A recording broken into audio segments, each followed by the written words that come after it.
মা, আমি মিছিলে যাচ্ছি। আমি নিজেকে আর আটকিয়ে রাখতে পারলাম না।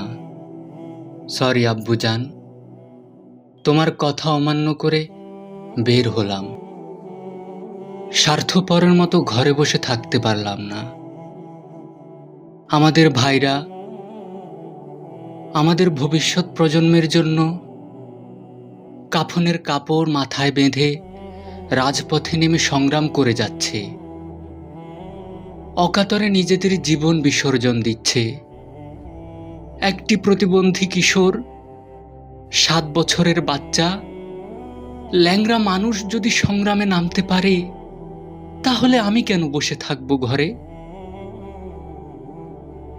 একদিন তো মরতেই হবে। তাই মৃত্যুর ভয় করে স্বার্থপরের মতো ঘরে বসে না থেকে সংগ্রামে নেমে গুলি খেয়ে বীরের মতো মৃত্যু অধিক শ্রেষ্ঠ।